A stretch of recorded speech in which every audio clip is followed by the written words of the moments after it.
তথ্যের ভুল ছিল, যেটা আমরা সংশোধন করেছি এবং আইনগতভাবে এটা আবার গৃহীত হয়েছে। আবারও জাতীয় নাগরিক পার্টি এনসিপির পক্ষ থেকে আমরা শুভেচ্ছা জানাচ্ছি।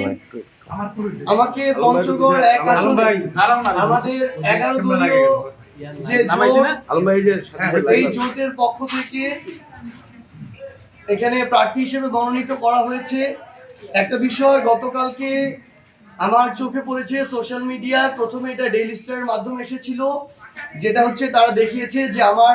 যে আয়কর রিটার্ন এটার সাথে আমাদের যে হলফনামা এটাতে হচ্ছে তথ্যের গরমিলের কথা বলেছিল।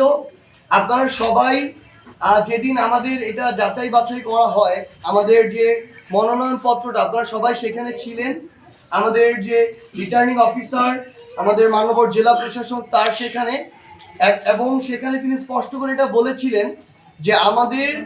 আমাদের যে হলফনামাটা ছিল কিংবা আমাদের মনোনয়ন যে আমরা দাখিল করেছিলাম সেখানে যে আমাদের আয়কর রিটার্ন, এই বিষয়গুলো সবগুলো মেজর যে বিষয়গুলো ছিল সবগুলো ঠিক ছিল বিধায় তিনি আমার ওই মনোনয়ন পত্রটিকে বৈধ ঘোষণা করেছিলেন। পাশাপাশি তিনি সেখানে সবার সামনে,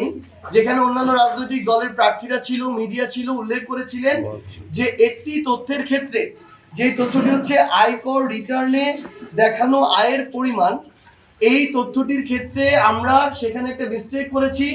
যেটা আমরা পরবর্তীতে বলেছি যে আমাদের যিনি অ্যাডভোকেট এই টাইপটি করেছিলেন তার একটা টাইপিং মিস্টেক ছিল। সেখানে যেহেতু তিনি আয়কর রিটার্নের যে ফাইল সেখান থেকে তথ্যগুলো দেখে হলফনামায় তুলতে হয়েছিল, সকল তথ্যের মধ্যে একটা জায়গা তার একটা অনিচ্ছাকৃত ভুল ছিল, যেখানে তার 9 লক্ষ টাকা লেখার কথা ছিল সেখানে তিনি 28 লক্ষ টাকা লিখেছিলেন। এই অনিচ্ছাকৃত ভুলটাও কিন্তু সেদিন আমাদের জেলা প্রশাসক মহোদয় সেখানে উল্লেখ করেছিলেন এবং সেটা আমাদেরকে সংশোধন করে একটা সাপ্লিমেন্টারি আমাদেরকে নতুন করে আরেকটা ওই পাতাটা কিংবা হলফনামাটা আবার দিতে বলেছিলেন,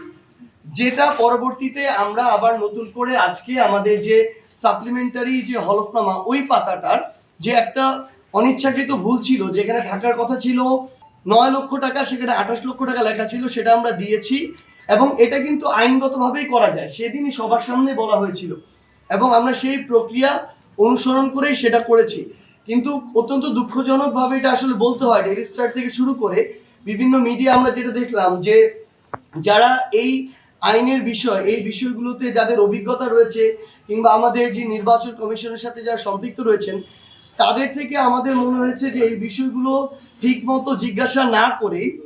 এমনভাবে ফ্রেমিং করা হয়েছে যেন বিষয়টা এরকম যে এখানে কত টাকা অসৎ পথে উপার্জনের রয়েছে, আমাদের এখানে কত টাকা দেখিয়েছি, এটার মনে আমরা হিসাব মিলাতে পারিনি। তো এটার মধ্য দিয়ে ফ্রেমিংটা এমন হয়েছে যে এখানে সম্ভবত একটা দুর্নীতি কিংবা এই ধরনের অনৈতিকভাবে আর্থিক উপার্জন, এই ধরনের একটা চিত্র জনগণের সামনে তুলে ধরা হয়েছে, যেটা আসলে আমার জায়গা থেকে মনে হয়েছে যে উদ্দেশ্য প্রণোদিতভাবে এটা একজন প্রার্থীকে হয়রানি করা। এটা অনুরোধ থাকবে যে মিডিয়া যখন তাদের জায়গা থেকে ফ্রেমিংগুলো করবে তারা যদি আইনগত বিষয়টার ব্যাখ্যাটার সাথে উল্লেখ করতো তাহলে কিন্তু এই বিষয়টা ওখানে যেত না, কারণ একদম আইনগতভাবে এটা আছে। আমরা যদি কখনো এরকম কোনো তথ্য, যেই তথ্যগুলো আবার সাপ্লিমেন্টারি দেওয়া যায় সেটা ভুল করি অনিচ্ছাকৃতভাবে, সেটা আমরা সাপ্লিমেন্টারি দিতে পারবো, একদম আইনগতভাবে দেওয়া আছে এবং সেটা সেদিন সবার সামনে উল্লেখ করা হয়েছে। কোনো প্রার্থী কিন্তু সেখানে দ্বিমত জানায়নি, আমরা দিয়েছি এবং এটা সুন্দরভাবে গৃহীত হয়েছে। সো এই জায়গাটি আমি একদম স্পষ্ট করছি, হলফনামায় এবং আমার যে আয়কর রিটার্ন এখানে একটি অনিচ্ছাকৃত তথ্যের ভুল ছিল, যেটা আমরা সংশোধন করেছি এবং আইনগতভাবে এটা আবার গৃহীত হয়েছে। দ্বিতীয়ত, সোশ্যাল মিডিয়ায় কিছু অ্যাক্টিভিস্ট রয়েছে যারা হয় উদ্দেশ্য প্রণোদিতভাবে অথবা কোনো রাজনৈতিক দলের এজেন্ট হিসেবে কিংবা অন্য কোনো প্রতিষ্ঠান হোক, দেশ হোক, এজেন্সি হোক, তাদের এজেন্ট হিসেবে ইচ্ছাকৃতভাবে কিছু সোশ্যাল মিডিয়া প্রোপাগান্ডা করছে, যেন এখানে অনেকগুলো উদ্দেশ্য রয়েছে। এর পিছনে আমার কাছে মনে হয় রাজনৈতিক দল হিসেবে হেয় প্রতিপন্ন করা,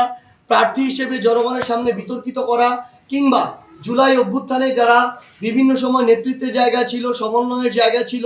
তাদেরকে প্রশ্নবিদ্ধ করে কিভাবে